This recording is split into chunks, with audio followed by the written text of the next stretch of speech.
मैंने दिल से कहा ढूंढ लाना खुशी, ना समझ लाया गम तो ये गम ही सही। ये गाना इरफान खान की एक मूवी का है और मेरा बहुत ही फेवरेट है, पर्सनल फेवरेट है। हमने नहीं सोचा था कि इरफान खान हमको इतनी जल्दी छोड़ के चले जाएंगे। दोस्तों, इनका देहांत हो चुका है। अभी कुछ देर पहले ये खबर आई है। एंड मैं तो बिल्कुल शॉक में हूं कि ऐसा कैसे हो गया। 2018 में इन्होंने बताया था कि इनको ब्रेन ट्यूमर है, इनको कैंसर है, और तब से इनका इलाज चल रहा था। आपने ज्यादा इनको देखा नहीं होगा मीडिया में। एक बेहतरीन अदाकार है, इतनी जबरदस्त एक्टिंग दोस्तों शायद ही आपने देखी हो। पान सिंह तोमर में क्या एक्टिंग की है, हर कोई इनका फैन हो गया, नेशनल अवार्ड मिले। जहां पे बॉलीवुड में ये आरोप लगते रहते हैं कि नेपोटिज्म होता है, यहाँ पे फिल्म स्टार्स के ही बच्चों को मौका मिलता है, इरफान खान ने अपनी मेहनत के बल पे जगह बनाई। ये खुद बताते हैं कि मैं कोई देखने में बहुत अच्छा नहीं था, कोई हीरो लाइक मटेरियल तो था नहीं, बहुत स्ट्रगल किया है दोस्तों। इनकी लाइफ जो है ना, ये वॉरियर रहे हैं, बहुत ज्यादा इन्होंने झेला है, लेकिन अपने आइडियल से कभी समझौता नहीं किया। कैंसर से लेकिन जंग हार गई है, अनफॉर्चुनेटली कैंसर से जंग हार गए। पर जो इनका करियर रहा वो शानदार कमाल का करियर था।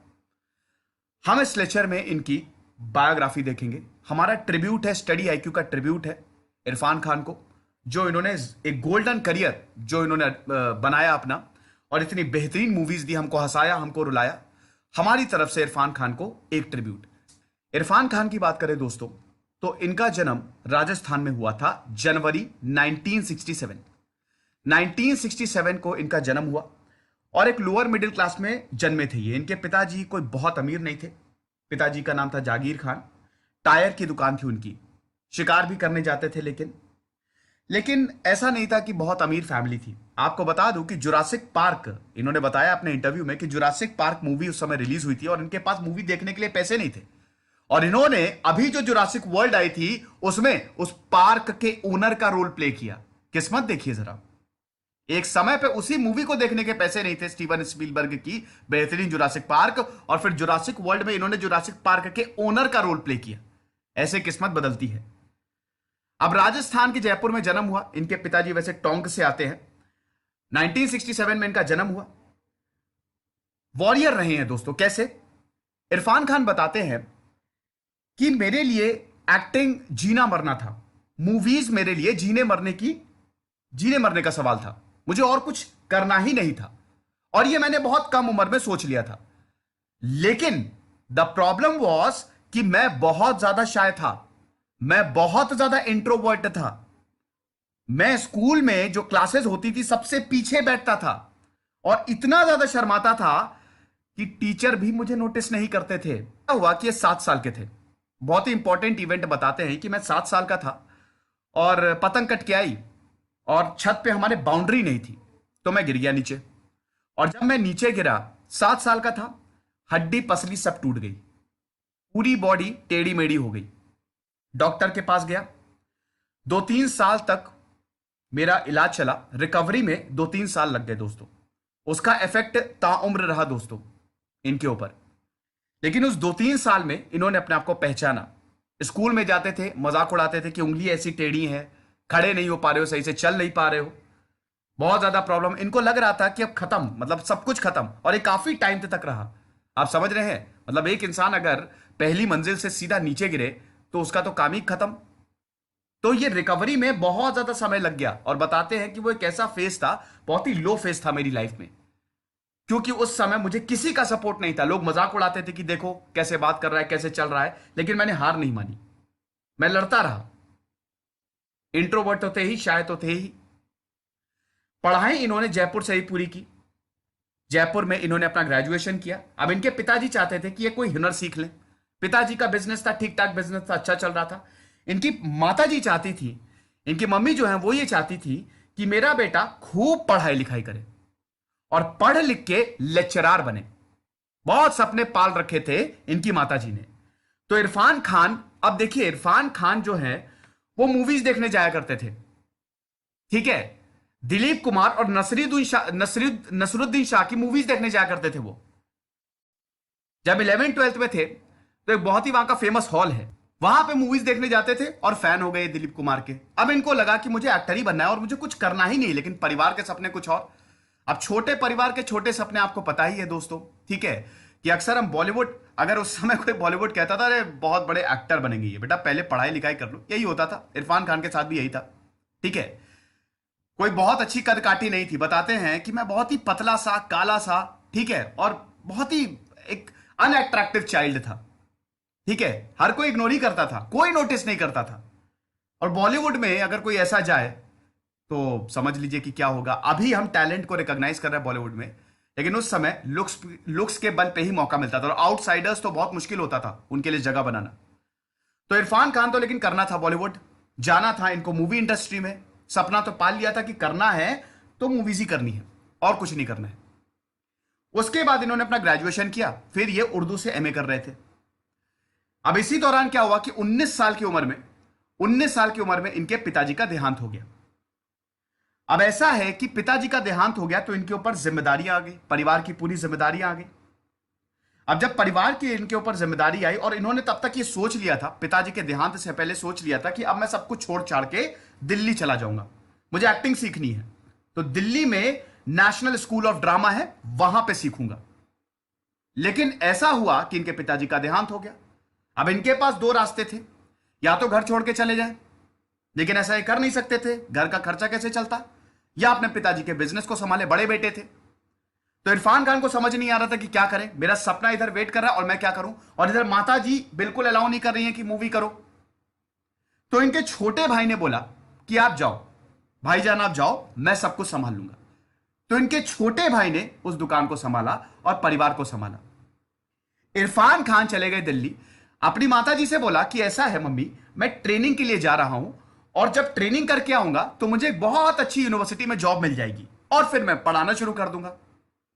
तो फिर ये चले गए दिल्ली, वहां पे नेशनल स्कूल ऑफ ड्रामा में इन्होंने पढ़ाई की दोस्तों। ठीक है, इन्हें 1980s की बात है, 1986 की बात है। अब जब ये एनएसडी में थे तो यहां पे इनकी मुलाकात कुछ लोगों से हुई जो ताउम्र इनके साथ रहे और इनके करियर को बदलने में उनका बहुत बड़ा हाथ रहा। उनमें से एक थे तिग्मांशु धुलिया।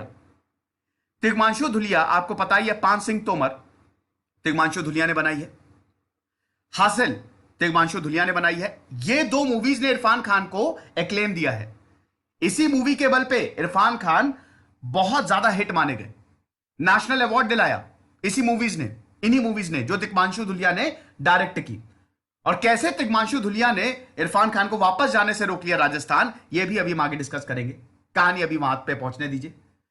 अब इनकी जो फ्यूचर वाइफ थी उनसे भी इनकी मुलाकात हुई। इनकी वाइफ का नाम है शुताब सरकार, यहां पे मुलाकात उनसे हुई। अब दोनों में देखिए, इनकी वाइफ इरफान खान के बारे में बताती हैं कि अजीब इंसान थे। हम लोग जब एनएसडी में थे तो हम सब हैंग आउट करते थे, पराठे खा रहे हैं, रेस्टोरेंट में जा रहे हैं, पार्टी कर रहे हैं, लेकिन ये जो है पार्टी ही नहीं, कुछ नहीं करते थे। ये बिल्कुल अलग रहते थे, पढ़ते रहते थे, स्क्रिप्ट पढ़ते रहते थे। ये एक अकेले थे जिनके हाथ में बहुत सारी स्क्रिप्ट और किताबें रहती थी। मेरी जब माता जी सबको, मतलब इनकी वाइफ बताती है कि क्योंकि वो दिल्ली की थी, तो मेरी मम्मी जब सबको घर पे पार्टी पे बुलाती थी, ठीक है, सब तो पूरा क्लास जाता था वहां पे। तो इरफान खान जब जाते थे तो मेरा भाई था, उसको पढ़ने लिखने का बहुत शौक था। तो इरफान खान जाते इनके भाई की अलमारी खोल के किताबें पढ़ने लगते। तो इनकी मम्मी कहती कि यार इसको तो बुला ले यार, वो अकेले ही बेचारा वहां पे बैठा हुआ है। और इरफान खान ऐसा भी नहीं है कि पढ़ाई करके, बीवी बताती कि पढ़ाई करके ऐसा भी नहीं है कि बहुत ही टॉप कर दिया या एक्स्ट्रा ऑर्डिनरी एक्टर हो गए, वो भी नहीं था। क्लास में भी बिल्कुल पिछड़े हुए थे, फर्स्ट ईयर की बात है ना। कोई बहुत ज्यादा इनको नोटिस नहीं करता था। उस समय जिनको नोटिस किया जाता था वो जो लोग थे उनको उसमें दाव लगाया जाता था, मतलब इनको लीड रोल नहीं मिलता था। भाई नेशनल स्कूल ऑफ ड्रामा में भी बहुत सारे असाइनमेंट होते हैं, थिएटर होता है। इरफान खान ने अपनी शुरुआत थिएटर से ही की, ठीक है। तो जो लीड रोल है वो इरफान खान को दिया ही नहीं जाता था कभी। लेकिन तिग्मांशु धुलिया बताते हैं कि उनको ये यकीन था कि ये बहुत आगे जाएंगे, ये तो बिल्कुल पक्की बात है कि एक्स्ट्रा ऑर्डिनरी है ये। अब यहां पे पढ़ाई पूरी होती है दोस्तों। तीसरे साल आते आते इरफान खान को एक बहुत बढ़िया एक्टर माना जाने लगा। एक दिन क्या हुआ, एनएसडी में मीरा नायर आई, बहुत बेहतरीन डायरेक्टर हैं दोस्तों, मीरा नायर आई। और मीरा नायर जब आई तो उनको एक मूवी बनानी थी, ठीक है। सलाम बॉम्बे 1988 में मूवी आई थी, एकेडमी अवार्ड के लिए भी उसको नॉमिनेट किया गया था, आपने उसका नाम सुना होगा, नाना पाटेकर है उसमें, कमाल की मूवी है। तो सलाम बॉम्बे के लिए उनको कास्टिंग करनी थी, इरफान खान को चुन लिया। अब इरफान खान बहुत ज्यादा खुश हो गए, क्या बात है, मुझे चुन लिया गया, बहुत ज्यादा खुश। इरफान खान ने पूरी मेहनत की और सोचा कि अब इस मूवी में मुझे काम मिलेगा, लेकिन प्रॉब्लम यह है कि जब ये मूवी करने गए, इनका रोल ही काट दिया गया। खाली 2 महीने की वर्कशॉप कराई और इनको वापस भेज दिया। अब इरफान खान को इतना ज्यादा दुख हुआ, ये बहुत रोए। बताते हैं कि मैं बहुत ज्यादा रोया, क्योंकि मुझे अल्टीमेटली मूवीज में काम करना था और मैं कर नहीं पाया। अपनी पढ़ाई पूरी की। गोविंद निहलानी, जो कि अगेन एक प्रोड्यूसर है, गोविंद निहलानी ने इनको स्पॉट किया और इनको मुंबई बुलाया कि तुम मुंबई आ जाओ, साथ में कुछ करते हैं। तो ये अपना बोरिया बिस्तर बांध के मुंबई चले गए। अब मुंबई में आए हैं ये। अब मुंबई में बताते हैं कि मैं बिल्कुल नया पेइंग गेस्ट पे, मतलब मैं एज अ पेइंग गेस्ट रहता था एक घर में, बिल्कुल नया, कुछ नहीं पता। और ये स्ट्रगलिंग पीरियड शुरू हुआ इनका। यहां से दोस्तों स्ट्रगलिंग पीरियड इनका शुरू होता है। क्या स्ट्रगल किया इन्होंने? रोज रोज जाते थे ऑडिशन के लिए, रिजेक्ट होके आ जाते थे। कई बार ऐसा होता था, बताते हैं इरफान खान की, कई बार ऐसा होता था कि डायरेक्टर हमको बुलाता था कि 12 बजे आ जाना, और जब हम 12 बजे पहुंचते थे तो डायरेक्टर को खुद ही ये नहीं याद रहता था कि तुमको 12 बजे मैंने बुलाया है। कई बार हम बोलते थे कि सर रोल चाहिए थोड़ा सा, तो डायरेक्टर डांट देता था, जाओ यार कल आना, बाद में आना, ऐसे करके टाल दिया जाता था। तो ये स्ट्रगलिंग पीरियड था, इरफान खान को रोल नहीं मिल रहा था। लेकिन फिर यहां पे इन्होंने सीरियल्स करने शुरू किए। मन नहीं था, हालांकि मजबूरी में, क्योंकि भाई पैसा तो चाहिए ना, मजबूरी में इन्होंने सीरियल्स करने शुरू किए, टेलीफिल्म्स करना शुरू किया, जो टेलीविजन पे आती थी। चाणक्य, चंद्रकांता, बनेगी अपनी बात, ये सब बहुत ही फेमस सीरियल्स है। लेकिन इरफान खान को इसमें मन नहीं लग रहा था, बिल्कुल मन नहीं लग रहा था। वो चाह रहे थे कि बस इसको छोड़ूं और निकलूं यहां से, क्योंकि मुझे जाना बॉलीवुड में ही है। लेकिन 2001 तक दोस्तों इरफान खान को, मतलब 10 साल का स्ट्रगल था। आप समझ रहे हैं, 1990 से लेकर ये टीवी सीरियल्स में तो आ रहे थे, थोड़े बहुत छोटे मोटे रोल्स इनको मिल रहे थे, ठीक है, मूवीज में छोटे मोटे रोल्स मिल जाते थे, लेकिन एक्चुअल ब्रेक इनको मिल ही नहीं रहा था जिससे इनको रिकॉग्निशन मिले। बहुत ज्यादा फ्रस्ट्रेशन होता है। ऊपर से इनकी कद काठी भी बहुत, ऐसा हीरो वाला तो इनका लुक था नहीं कभी। ये भी इरफान खान बताते हैं कि इसलिए मुझे और ज्यादा साइड लाइन कर दिया जाता था। डायरेक्टर्स ने फोन उठाना बंद कर दिया, मुझसे बात करना बंद कर दिया, मुझे बहुत ज्यादा गुस्सा आया। लेकिन टैलेंट बहुत ज्यादा था, हद से ज्यादा टैलेंट था। अब इनको 2001 में मूवी आई थी द वॉरियर। अब आपको पता है इन्होंने हॉलीवुड मूवीज में भी काम किया है, तो जो वॉरियर मूवी आई उसने बदल दिया। यहां पे बड़ी तारीफ हुई, 10 साल का स्ट्रगल, फिर जब इनको वॉरियर मिली तो इस मूवी में इनकी तारीफ हुई कि बहुत अच्छा रोल प्ले किया है। फिर दोस्तों तिग्मांशु धुलिया तो इनके दोस्त थे ही। तिग्मांशु धुलिया ने बोला कि चलो हम एक मूवी बनाते हैं, और उसके बाद मूवी बनाई हासिल। हासिल मूवी देखिए कि नहीं आपने, देखिएगा, बहुत ही बेहतरीन मूवी है। जिमी शेरगिल भी है और इसमें इरफान खान विलन का रोल प्ले कर रहे हैं, और इनको फिल्म फेयर अवार्ड मिला था। स्टूडेंट पॉलिटिक्स पे है, स्टूडेंट पॉलिटिक्स पे है बेसिकली। इरफान खान जो है वो एक और किसी जिस लड़की को चाहते हैं वो जिमी शेरगिल के साथ हो जाती है, और इरफान खान बहुत बड़े पॉलिटिकल लीडर होते हैं। मैंने तो इनकी सारी मूवीज लगभग लगभग देखी है। हाँ, मकबूल नहीं देखी है दोस्तों मैंने, ठीक है, तो मकबूल का विश्लेषण मैं नहीं कर पाऊंगा, लेकिन उसके मकबूल के अलावा मैंने सारी मूवीज इनकी देखी है, और मकबूल मुझे देखनी है, बहुत ही बेहतरीन मूवी है मकबूल। तो हासिल कमाल की मूवी है। फिर किस तरीके से पूरी पॉलिटिक्स चलती है, और कैसे शादी होती है जिमी शेरगिल और उस लड़की की, और कैसे इरफान खान पूरी तरीके से रोकने की कोशिश करते हैं। क्या एक्टिंग है, क्या एक्टिंग है इरफान खान की, ऐसी एक्टिंग पहले नहीं देखी गई थी। तो इनको फिल्म फेयर अवार्ड मिला बेस्ट विलन के लिए, और यहां से इनका करियर अब ऊपर जाएगा। फिर उसके बाद मकबूल, जो कि मैकबेथ, विलियम शेक्सपियर की मैकबेथ पे बेस्ड है। लाइफ इन अ मेट्रो एक कमाल की मूवी दोस्तों, 2007 में जो आई, बहुत ही बेहतरीन। अनुराग बासु ने डायरेक्ट किया। अनुराग बासु बहुत बेहतरीन डायरेक्टर है, उन्होंने गैंगस्टर भी डायरेक्ट की है, बर्फी भी डायरेक्ट किया। लाइफ इन अ मेट्रो में यहाँ पे इरफान खान थे, और इरफान खान के जो ऑपोजिट थी वो थी कोंकणा सेन शर्मा, शाइनी आहूजा थे, इसमें शिल्पा शेट्टी थी, शर्मन जोशी, बहुत बेहतरीन। मैंने तो 2-3 बार देखी लाइफ इन अ मेट्रो, आप जरूर देखिएगा। एक और किस्सा मैं आपको बताना भूल गया दोस्तों, यहां पे तिग्मांशु धुलिया के साथ क्या किस्सा हुआ था। देखिए, जब ये 10 साल का पीरियड था ना, तो बहुत ज्यादा प्रॉब्लम थी। मतलब सीरियल्स करना नहीं चाह रहे थे, छोटे मोटे रोल मिल रहे थे मूवी में। तो फ्रस्ट्रेट होके, जब इंसान बहुत फ्रस्ट्रेट हो जाता है, तो इरफान खान ने बोला कि यार मैं वापस जा रहा हूं, मुझे नहीं रहना यहाँ पे, मैं वापस जा रहा हूं राजस्थान, अब मुझे नहीं काम करना। तो तिग्मांशु धुलिया ने बोला कि रुक जाओ, अभी मत जाओ, नेशनल अवार्ड लेके जाना, जहां नहीं है तो नेशनल अवार्ड लेके जाओ, और वो मुझ पे छोड़ दो, मैं कैसे दिलाऊंगा। अब हासिल के लिए तो इनको नेशनल अवार्ड नहीं मिला, लेकिन फिर एक ऐसी मूवी आई जिसने इनका करियर बदल दिया पूरा का पूरा, और वो मूवी थी हम सबकी फेवरेट मेरी फेवरेट पान सिंह तोमर 2011 में।